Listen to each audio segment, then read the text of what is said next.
You know our party's newspaper, the organ is called Proletarian, and it's my pleasure now to call Joti Brar from the editorial board to come and address you.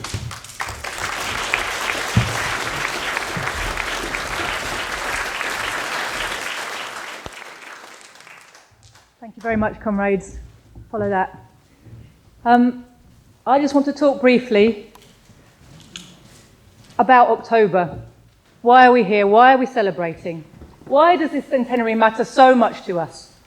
And the simple answer is, because if humanity has a future at all, it has a communist future.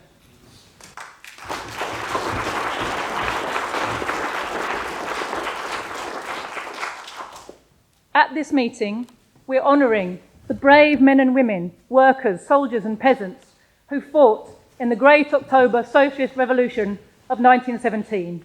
We're honouring the members of the Communist Party of the Soviet Union, the Bolsheviks, who organised the masses to make their struggle effective. And most of all, we honour the leadership of that party, led by the great Vladimir Ilyich Lenin, whose profound theoretical insights enabled the oppressed masses of the Russian Empire to clearly understand and then to beat their enemies.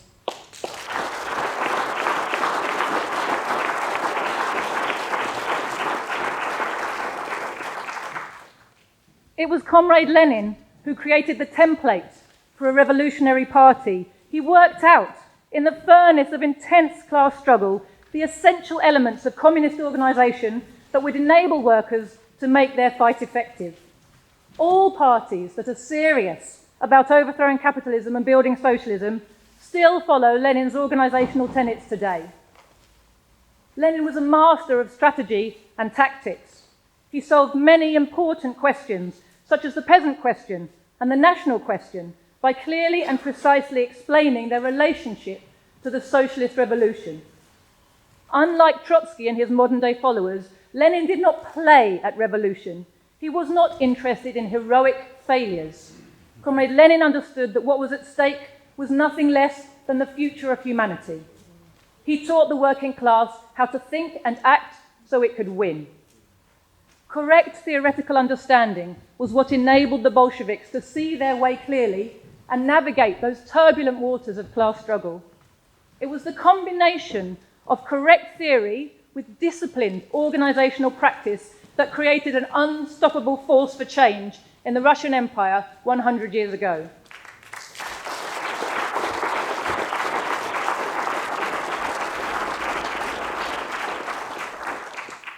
This is the true legacy of Comrade Lenin, and it is one which continues to reverberate throughout the world. Our party's interest in October is not merely academic or historical. We're not professors, we're not fans, we're not armchair experts. We're like the Bolsheviks. We aim to apply Marxist-Leninist science to present-day problems of organisation, strategy and tactics in order that we can help the British working class to gather the forces it needs to emancipate itself from capitalist slavery.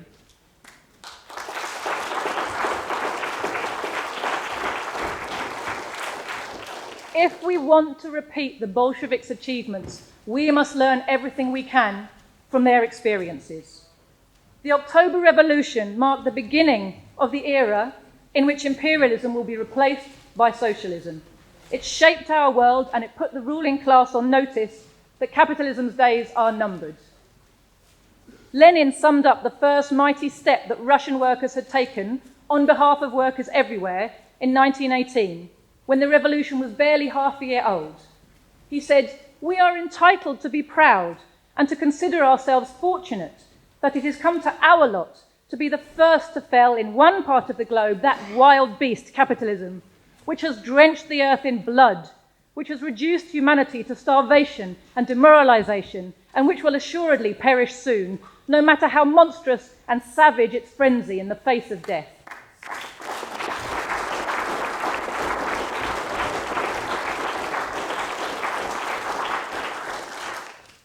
And the Russian workers did have every right to be proud of their earth-shaking achievements. Those pioneers who had set themselves free from the shackles of capitalist exploitation and servitude, they lit a flame that still burns. It's continuing to light the way for workers and oppressed peoples everywhere today and it's proving that capitalism's blood-stained history can finally be ended.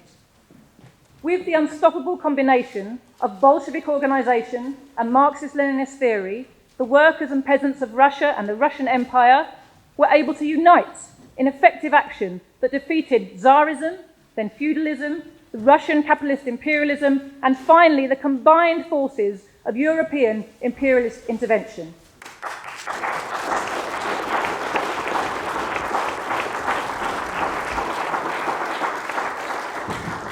But their heroic feats didn't stop there. For under the scientific leadership of the Bolsheviks, the masses in the new Soviet Republic were mobilized not only to destroy the old, but to build the new. They got rid of the capitalist forces of production and state control, and they built the world's first socialist state and planned economy, geared for the first time to meeting the needs of the working masses. The colossal achievements of the Soviet Union during that period of socialist construction will be well known to the people in this hall. Workers not only in the Soviet Union, but all over the world have felt the ramifications of those achievements every day since October 1917. The genie is well and truly out of the bottle. Capitalism might linger on, but it is living on borrowed time.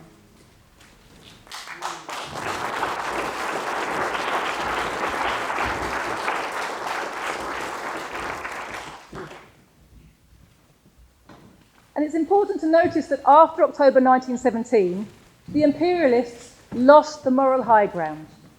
When Soviet policy proved in practice the lies that they had told with their justifications for colonialism, for their racism, for their national oppression, that colonized peoples were unfit to rule themselves, as Teresita referred to earlier, for sexism, that women were physically and mentally incapable of doing men's work, the popular sentiment turned against imperialism for good. The fact that modern-day imperialists are forced to pay lip service to equality, to human rights, that their colonial wars have to be fought under slogans such as anti-terrorism or pro-democracy, these are all a telling legacy of October. No longer will workers accept the openly expressed imperial ambitions of the 19th century.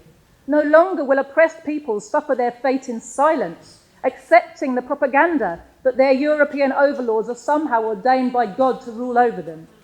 The imperialists may continue to fight wars for domination and plunder, but they have to hide their real motivations for doing so, and they are almost never successful in the end. Where in the world, since October, is the people who will accept colonial rule? From Korea to Palestine, from Vietnam to Angola, to Syria, to Venezuela, the history of the last century is littered with evidence of the determined resistance of oppressed peoples to imperialism's best laid plans.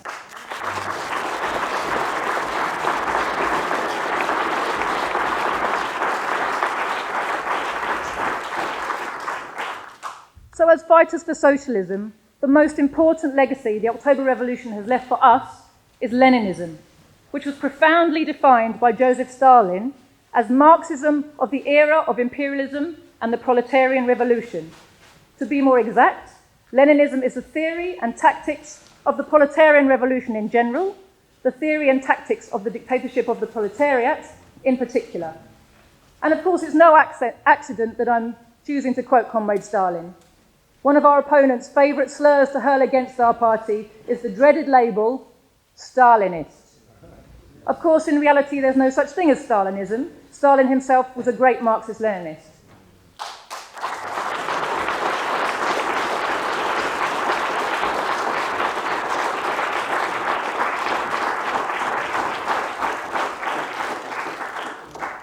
Still, we wear this supposed insult as a badge of honour. For Joseph Vissarionovich Stalin, Uncle Joe, was nothing more or less than Lenin's most faithful pupil and truest successor. Comrade Stalin was a master implementer of Marxist-Leninist science, an expert dialectician and tactician, an untiring fighter for the socialist cause, and while he lived, a wise and beloved teacher and leader, not only to the Soviet peoples, but to all the workers and oppressed of the world. As head of the Bolshevik Party and leader of the USSR, Comrade Stalin presided over some of humanity's greatest achievements.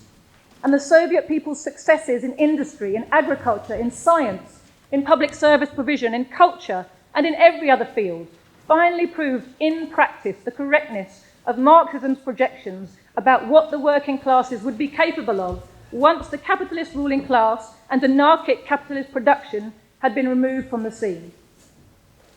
While workers in the capitalist countries were enduring the misery of the terrible economic crisis of the 1920s and 30s, Soviet workers were enjoying the fruits that came to them as a result of the abolition of class exploitation and the construction of a planned socialist economy. The elimination of hunger, poverty, and homelessness, the liberation of women, the end of national oppression and of wars for plunder. Millions upon millions of previously downtrodden and destitute workers were actively engaged in the creation of a new socialist culture as their creative power was unleashed and they found themselves the masters and the makers of a new world.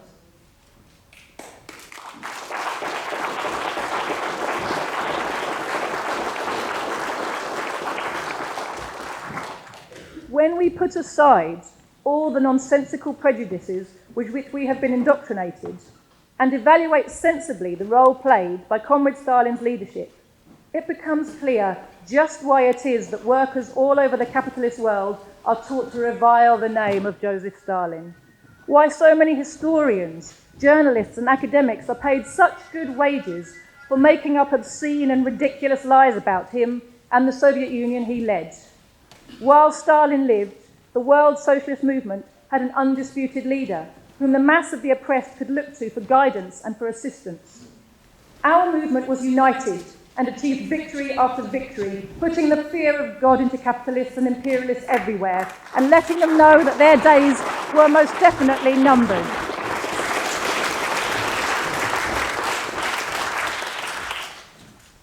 While Stalin lived, and while the Soviet Union was guided by such a leader and by a party founded on Marxist-Leninist science, there was nothing the workers of the USSR could not achieve and no force on earth that could defeat them. Workers everywhere had a motherland, and the world revolution had a base from which it could take confidence and support. No wonder the bourgeoisie hated Stalin then. No wonder they hate him still. No wonder his legacy leaves them incandescent with rage. No wonder they're so desperate to inculcate revulsion at the very sound of his name amongst workers. J.V. Stalin, like October itself, represents everything our rulers fear most. The death of their power and privilege, the end of their domination over the people and resources of this earth. He, like Lenin, represents the bright future of humanity and the certainty that there is no place for rich exploiters in that future.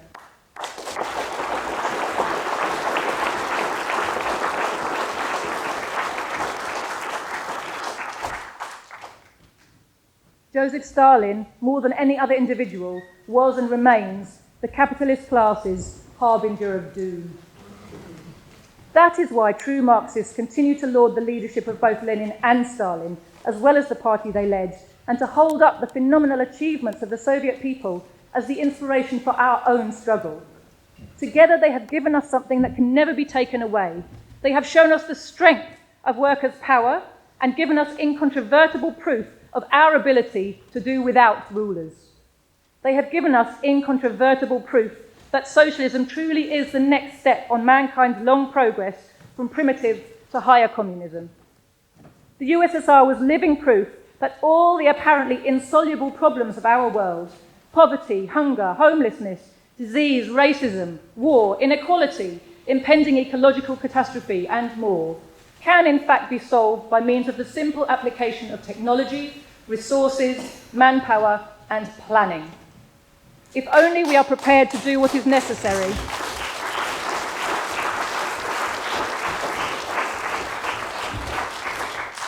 If only we are prepared to do what is necessary to free our world from the control of commodity production and everything that goes with it, the insanity of capitalist market forces and the unquenchable thirst of the capitalist ruling class for ever greater profits.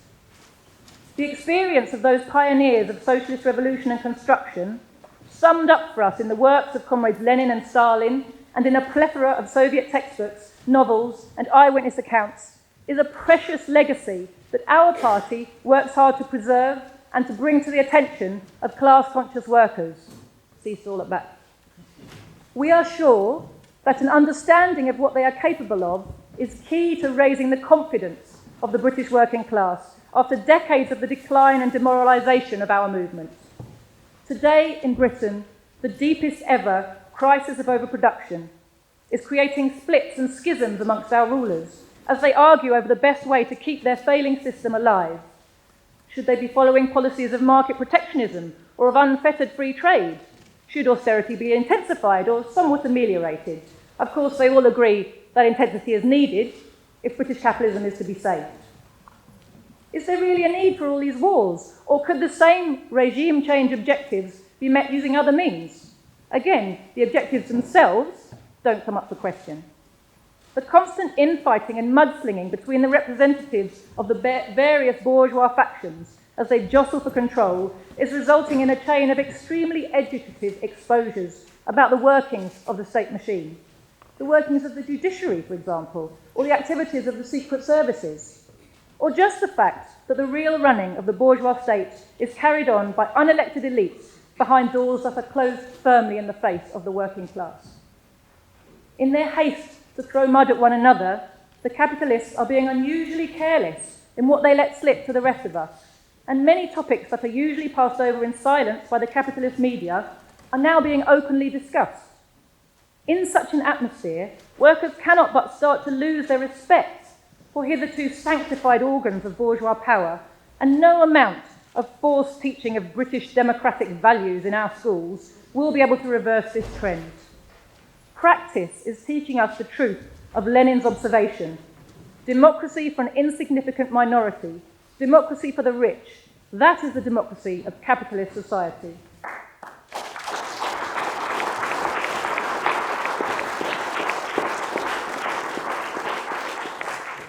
The British working class today is demoralised and disunited.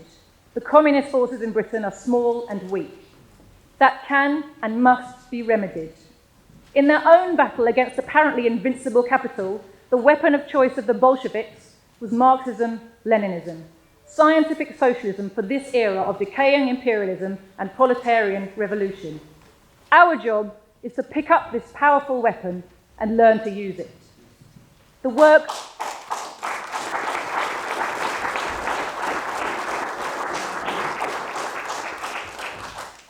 must be done to reinvigorate our movement and build a force that is capable of harnessing the collective power of the working class. This work must be done by those who understand that it is needed, and the number of those who understand this must be constantly increased. The socialist revolution is the first step workers must take if humanity is to have a chance of dedicating the necessary time and resources to solving such pressing problems as hunger, poverty, inequality and war, and of ameliorating the worst effects of climate change. We communists understand that this is no game. It is our firm intention to become a force fit for the crucial battles to come. Comrades, let us work together. Let us work like Bolsheviks to bring proletarian dictatorship, the rule of the working class, to Britain. Long live the October Revolution!